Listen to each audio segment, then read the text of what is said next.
Yan. Happy midweek po sa inyo pong lahat mga kapatid. Ngayon po ay September 27 at patapos na rin po ang ating pong mga evangelism, ating pong crusade. Ano? At ngayon ay patuloy tayong nakakaramdam ng pagpapala galing sa ating Panginoong Diyos. Ang ating pong pag-aaralan ngayon na character ay kay Pablo. Yan, ito pa rin po ay sa New Testament kay si Apostol Pablo. At yung pinaka-key text natin ay matatagpuan po natin sa 26:16 ng mga gawa. So tayo po ay manalangin. Mapagpalang Diyos na siyang aming tagapagligtas, kami po ay patuloy na sumasamba sa inyo at aming pong dalangin sa umaga na ito, O Diyos, ang aming pong pag-aaral sa buhay ni Apostol Pablo. Kilala namin siya, Panginoon, pero marami pa kaming pwedeng matutunan sa Kanya, lalo na ngayong umaga na ito. Inyo po nawang igawad sa amin ang katalinuhan na nagmumula sa inyo. Maraming salamat po sa pag-ibig niyo po sa amin at sa patuloy na pagdinig ng aming dalangin sa banal na pangalan ni Jesus. Amen. Sabi po sa ating pinaka-key-text sa Aklat ng Gawa, 26:16, subalit bumangon ka at ikaw ay tumindig sapagkat sa layuning ito nagpakita ako sa iyo upang italaga kang lingkod at maging saksi sa mga bagay na nakita mo sa akin at sa mga bagay na ipapakita ko pa sa iyo. Dito si Apostol Pablo ay nung papunta siya sa lugar kung saan nandoon ang mga disciples, mga mananampalataya para usigin niya sa kalagitnaan ng paglalakbay sa Damascus, ay siya ay binulag ng ating Panginoon.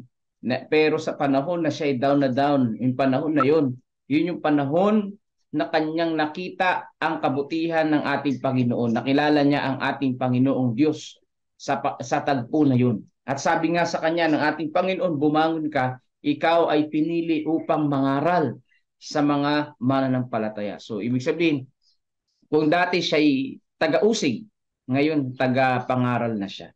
Siya yung isa sa mga nagpabato, nagpapatay kay Esteban.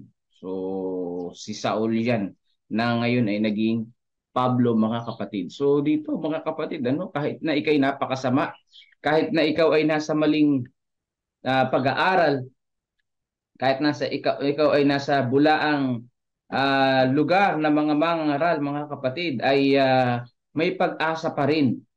May pag-asa pa rin sa ating pong Panginoong Diyos. Kaya dito, titignan natin sa tatanggap tayo ng kapangyarihan ng ating devotional. Ano pa yung mga matututunan natin dito kay Apostol Pablo? Sabi dito, ang banal na pagkahalal na ibinigay kay Pablo ng pakikipanayam sa kanya ni Ananias ay tinanggap na may bigat na nagdidiin sa kanyang puso nang bilang tugon sa imbitasyong kapatid na Saulo.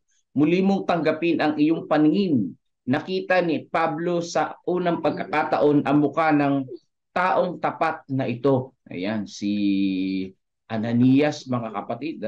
No? Siya yung nagsabing imulat ang kanyang paningin. O, tanggapin mong muli ang iyong paningin. Binalik na ng ating Panginoon ang kanyang paningin. So dito, mga kapatid ko, si Apostol Pablo, noong siya ay may literal na paningin, hindi niya makita ang Panginoon. Nung binulag siya ng Panginoon, tsaka niya nakita ang ating Panginoon. Dahil hindi pala kailangan ng mata para makita ang Panginoon, kundi ang pananampalataya at spiritual na paningin na makakakita sa ating Panginoon. Ganyan, maraming mga tao ang bulag ngayon. Bagamat may mga mata, bulag na hindi makita ang kabanalan ng ating pong Panginoong Diyos, ang kahalagahan ng pangangaral at pagbibigay ng mabuting balita at makilala ang ating Panginoong Diyos. Sabi dito, si Ananias sa ilalim ng pamamatnubay ng banal na espiritu ay nagsabi sa kanya, anong sinabi? Itinalaga ka ng Diyos ng ating mga ninuno. Ayan upang malaman mo ang kanyang kalooban. Makita mo ang matuwid at marinig mo ang tinig mula sa kanyang bibig. So dito, mga kapatid, tayong mga mananampalataya ay itinalaga ng ating Panginoong Diyos din sa pangangaral. Makita natin yung matuwid, yung tinig ng ating pong Panginoong Diyos sa banal na kasulatan. Sabi dito, sapagkat magiging saksi ka niya sa lahat ng mga tao tungkol sa mga bagay na iyon nakita at narinig. At ngayon, ano pang hinihintay mo? Tumindig ka at magbautismo at ugasan ang iyong mga kasalanan na tumatawag sa kanyang pangalan. Itong si Pablo, Hudyo na ito eh. Di ba? Magaling ito sa kautusan. Nagpapatay nga lang kay Esteban. So grabe pala yung mga Hudyo no, no? Bagamat alam nila ang 10 utos, pero pumapatay pa rin. Pero actually, yung pagbato kasi kay Esteban, hatol yun eh. Hatol yun sa panahon ng mga Hudyo. Pero dito, si Ananias, sinuggest na siya ay magpabautismo. Ganyan pala yan. Kung ikaw ay nasa maling katuruan at hindi mo tinatanggap ang Panginoon, kahit na mayroong ka pang relihiyon at nabautismo ang ka doon, kailangan mo pa rin magpabautismo kapag nalaman mo ang katotohanan sa banal na kasulatan. Kaya sabi dito, tumindig ka at magbautismo.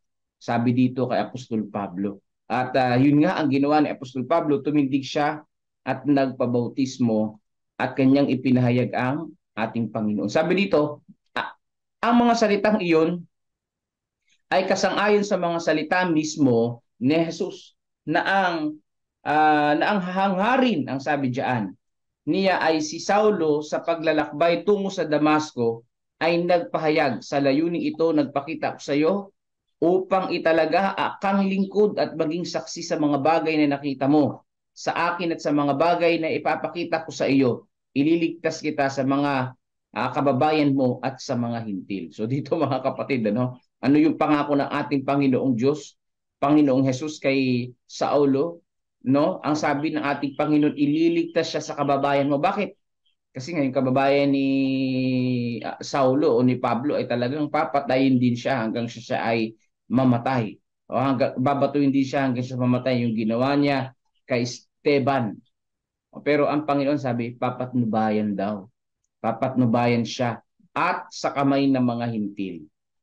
Kung ang Diyos ang nagtalaga sa atin, papatnubayan tayo mga kapatid. Hindi niya tayo pababayaan kapag ang Diyos ang nagtalaga sa atin. Well, ang sabi sa banal na kasulatan, ang lahat ng nanampalataya sa Panginoon ay itinatalaga ng ating Panginoon. May Great Commission na mangaral ng mabuting balita. Sabi dito, nasa kanila sinusugo kita upang buksan ang kanilang mga mata at sila'y magbalik mula sa kadiliman tungo sa liwanag at mula sa kapangyarihan ni Satanas tungo sa Diyos upang makatanggap sila ng kapatawaran ng kanang mga kasalanan at ng isang puok sa piling ng mga ginawang banal sa pamamagitan ng pananampalataya sa akin. So dito mga kapatid ko, ano ang pinaka-purpose ni Apostol Pablo?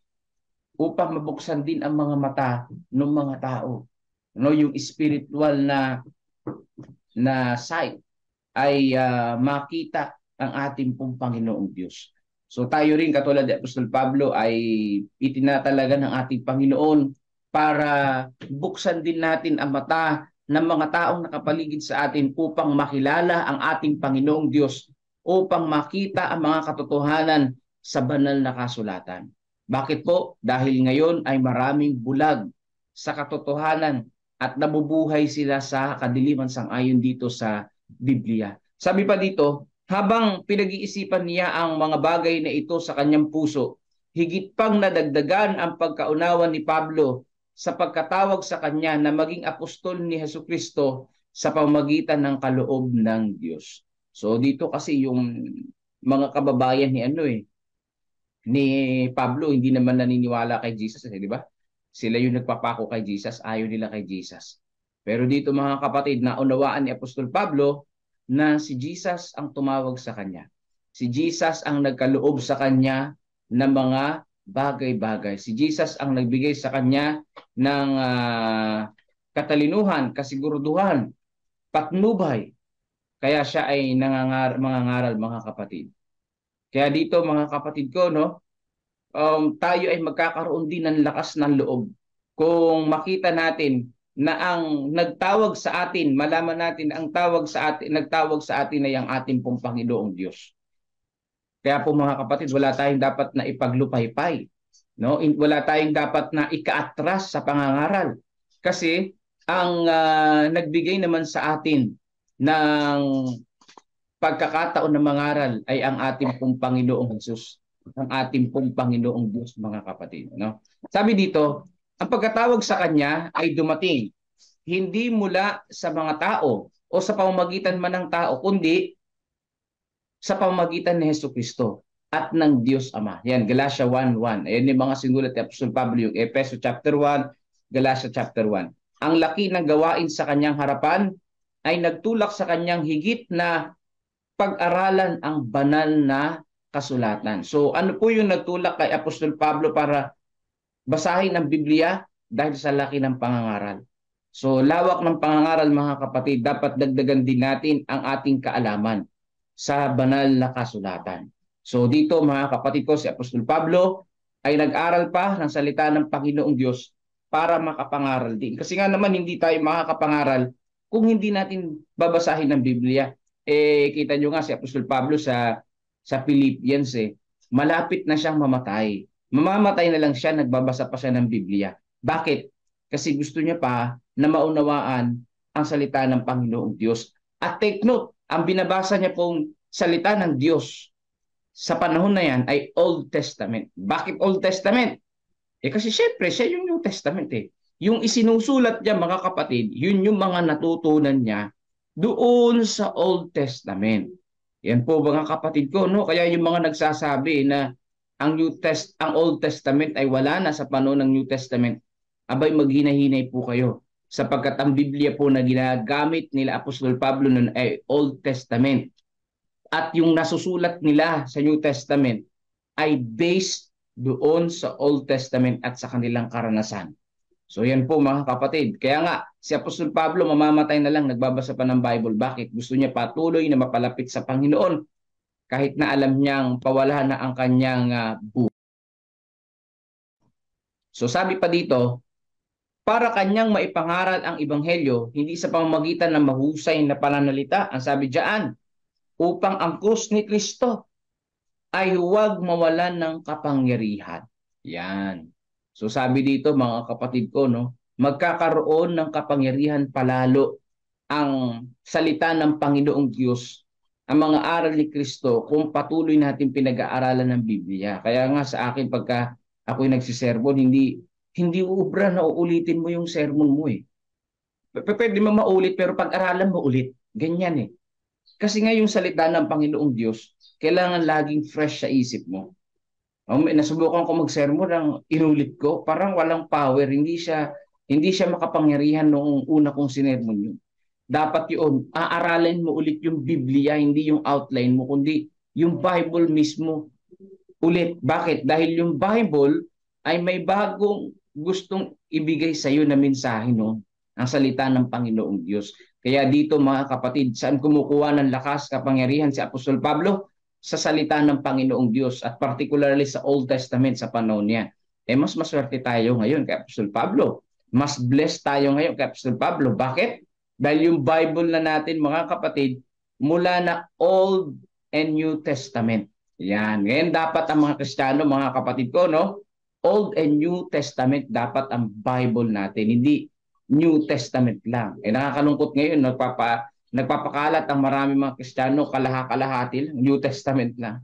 Na hindi nila alam yung mga author ng New Testament, ang binabasa ay Old Testament, mga kapatid. Sabi dito sa Review and Herald, March 30, 1911, kundi sa pagmamalas ng espiritu ng kapangyarihan, upang ang pananampalataya ng lahat na nakarinig ay huwag maging batay sa karunungan ng mga tao, kundi sa kapangyarihan ng Panginoong Diyos. So bakit natin kailangan pag-aralan ng Biblia? Para yung pong karunungan, para po yung message mga kapatid, ay hindi nakabatay sa tao, sa karunungan ng tao, kundi sa karunungan ng ating pong Panginoong Diyos. Gusto po ba natin na maging epektibo ang ating pangangaral? Kailangan basahin natin ang salita ng ating Panginoong Diyos.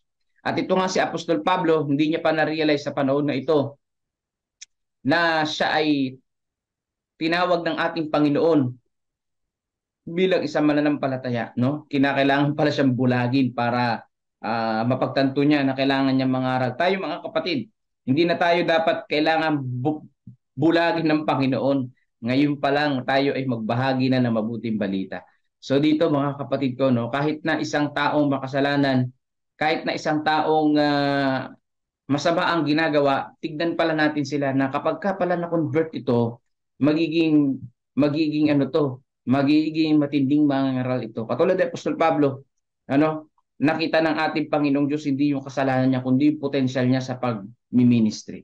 So may nakita tayo na sobrang daldal na tao, no, na talagang hindi siya nagsisimba sa Panginoon, walang kilalang Panginoon. Pero isipin natin kapag na-convert ang tao na ito, malakas ang kanyang impluwensya. Bakit? Madaldali, no? Madaling makakapangaral na mabuting balita. Yan, sa pamamagitan ng kanyang kadaldalan. So, ganyan po mga kapatid. Tititignan natin yung tao sa potensyal kung paano siya gagamitin ng Panginoon sa pangangaral. Kaya hindi tayo dapat na magusga sa tao, hindi tayo dapat na mang-alipusta talaga, no? Ibig sabihin, man down, na magsabi, ay, makasalanan yan, wala yan. Hindi mga kapatid. Kasi, dapat titignan natin, kung makonvert ito at maging mananampalataya, ganito yan, kagaling. Ganito yan kung mangaral. Malaki ang influence niya sa pangangaral ng salita ng ating pong Panginoong Diyos. So katulad ng naranasan ni Apostol Pablo, may experience din natin nawa ang ating Panginoon sa ating sariling Damascus o sa sarili po nating daan sa buhay na ito. Along the way, ma-encounter natin ang Panginoon. Kasi nga po, hindi natin maipapangaral si Jesus kung hindi natin ma-encounter ang ating pong Panginoong Jesus sa sarili po nating mga buhay. Yan. Ang dapat po natin gawin, natutunan ko dito kay Apostol Pablo, mag-aaral ng salita ng Panginoong Diyos. Hindi po natatapos ang pag-aaral ng salita ng Diyos. At pagkatapos italaga ang sarili, buksan ng mga mata, makita ang ating Panginoon. At pagkatapos na ma-encounter ang Panginoon, humayo at ipakilala si Jesus Christ na siyang mapagmahal at ating tagapagligtas. So yan po si Apostol Pablo mga kapatid. At bukas po pag-aaralan natin ang buhay naman ni Timothy, isang kabataan mga kapatid na disipulo naman ni Apostol Pablo. So sa ngayon, ito po yung ating pag-aaral. Tayo po nawa ay palakasin ng banal na espiritu at maging katulad ni Apostol Pablo. Hindi dapat na hindi naman yung binulag na si Apostol Pablo, kundi maging katulad ni Apostol Pablo na nangangaral ng salita ng ating pong Panginoong Diyos. Kaya po, kung kayo po ay may mga natutunan pa dito sa buhay ni Apostol Pablo, inyo pong i-comment din dyan para mabasa namin. At kasama na rin po ng inyo pong mga prayer requests. Pangungunahan tayo ni Brother Melvin sa panalangin at pakinggan mo natin ang awit papuri sa ating pong Panginoong Diyos. Amang banal na makapangyarihan sa lahat, nagpapasalamat po kami sa umaga na ito na muli nyo kaming pinagkalooban ng panibagong buhay at kalakasan, at lalong higit salamat po sa pagkakataon na ito na si Pablo bilang inyong anak na dati ay isa rin namang makasalanan na kagaya namin, inyo pong tinawag at inyo pong ginabayan at inyong naging lingkod, disipulo, isang tapat na disipulo. Ama, kami po ay mga makasalanan, ngunit lumalapit po kami sa inyo na nagpupumilit kami na magbago na aming karakter. Naway hindi man namin magawa ang katumbas na nagawa ni Apostol Pablo. Kami po ay inyo rin namang maging tagasunod at disipulo at magamit sa pagpapatapos ng inyong gawain dito sa lupa. Salamat sa mga halimbawa na mga tao na ito na ordinaryong tao na nagamit at pinalakas sa tulong po ninyo. At sa pagpapatuloy, nais namin patuloy na isama si Sister Aimee Kilantang. Siya ay nasa malubhang karamdaman sa mga panahon na ito, ay patuloy nawang igawad sa kanyang kalakasan, hindi lamang sa pampisikal, kagalingan sa pampisikal ng pangatawan, gayon din ang comfort sa kanyang puso, na siya ay patuloy nyo pa rin sinasamahan sa bawat sandali. At kaya din namin sinasama sa panalangin ng kanyang buong pamilya, na igawad po sa kanila ang inyong pagmamahal at ang kanilang mga pangailangan na inyo pong i-provide sa tulong po ng lahat ng makatutulong po sa kanila. At lalong higit ay siya po ay patuloy nyo po na pag-aanin ng kanyang puso, alisin ang kanyang mga pagdududa at ang kanyang mga agam-agam na sa inyo ang tunay na kagalingan, hindi lamang sa pampisikal ng pangatawan at gayon din naman sa pang-espiritual. At sa pagpapatuloy, nais namin isama sa panalangin ng pasalamat ni Sister Nimpa Rivera para sa kanyang pamangkin na si Pichi na ngayon ay nakalalakad na. at naway patuloy na igawad sa kanya ang araw-araw na kalakasan at ipaunawa sa kanya ang pagtitiwala po sa inyo ay talagang napakahalaga para sa kanyang paggaling at gayon din ang lubos na pagtanggap po sa inyo bilang kanyang personal na tagapagligtas ay tunay na magpapagaling sa kanya, hindi lamang pang physical, gayon din pang spiritual. Kasama din namin sa panalangin ang anak ni Sister Belinda Salvania na may job interview po sa mga panahon na ito. Nawa po siya ay inyong samahan sa kanyang interview at naway maging maayos ang resulta nito at matanggap siya sa kanyang trabaho at ito ay maging kapakipakinabang para sa kanya at sa kanyang pamilya na makatulong siya sa kanyang pamilya. Kaya din namin sinasama sa panalangin ang mga patuloy na gawain dito sa aming nasasakupan, Talavera, dyan sa buong west at dito rin naman sa south, na may patuloy kaming samahan sa araw-araw na pangaral, sa araw-araw na gawain at lahat ng mga kapatiran na sumusuporta rito ay patuloy pong bigyan ng kalakasan pang pisikal at gayon din ang mga nakakapakinig ng mga magagandang pabalita na naway tumanggap bilang inyong personal at tagapagligtas. At gayon din sa aming sinasama sa panalangin, patuloy sina kaibigan ni Sister Melissa Gamboa na si Lita at si Dayan na kung ano man ang kanilang karamdaman, kung ano man ang kanilang kalagayan sa mga panahon na ito ay sila po inyong samahan at palakasin, hindi lamang pang physical, gayon din naman ang kanilang spiritual na pamumuhay. At gayon din namin sinasama sa panalangin yung kapitbahay ni Ate Flor na si Ando Galgas na siya po ay nasa ICU na low blood siya at naway patuloy na igawad ang kanyang kalakasan at makagalingan sa kanya. Kasama na rin si Sister Iris Mendoza sa kanyang nalapit na panganak ay naway patuloy po siyang palakasin ang kanyang pisikal na pangatawan at mairaos ng mabuti at maayos ang kanyang panganak at maging malusog silang dalawang mag-ina. At kaya din namin sinasama sa panalangin yung baby ni Sister Kisses na patuloy po siyang pagalingin sa kanyang araw-araw na pag-recover galing sa ospital. Kasama na rin si Ate Gigi Concepcion, si Henry Arenas, Gregorio Santin, si Tatay Pentong, si Kuya Mike Pablo, kaya din si ilang member ng family ni Sister Rose Chris Encarnado, si Ating Sibilia Erelia Bourbon, Brother Renato Santos, Romnick Francisco, Olivia Francisco, si Rebecca Francisco sa kanilang kagalingan at may mga karamdaman sila sa mga panahon na ito at patuloy na ay gawad ang kalakasan sa araw-araw at kagalingan, lubos na kagalingan sa kanila at makita nila ang tunay na inyong pag-ibig ay binagawad sa bawat isa. Ganyan din si Sister Jennifer Pascua, Precious Kabasog, Princess Jorquin na si Arius at ganyan din si Sister Nena, kasama na rin si Tia Aning, Tia Aurora, Corazon Mina, kasama na rin si Ate Sally Sanchez at ang recovery ni na Janet Ontivero, Gina de Guzman, Arturo Duque at Erlinda Duque. Kasama pa rin ang iba pa namin kapatiran din namin nabanggit na nagpapagaling, nagpapalakas na sa recovery. Patuloy nawa kaming bigyan ng sapat na aming pangangailangan kalakasan araw-araw at tuluyan lubos na kagalingan. Alam namin na kayo po ang dakilang doktor at ang aming panalangin ang mabisang gamot upang lumuwag ang aming mga puso at magkaroon ng panatag na pagtitiwala po sa inyo. Sa pagpapatuloy na ayos namin pa rin isama ang mga kapatiran na may karamdaman pang espiritual na mga nagkulang ng pagtitiwala po sa inyo. Patuloy nawa silang kakain ng mga banal na anghel upang sila ay patuloy na magbalik makasama namin muli sa paghahanda sa nalapit ninyong pagdating. Nagpapasalamat po kami sa walang sawa niyong pagdinig sa aming panalangin. In Jesus' name we pray. Amen. Amen.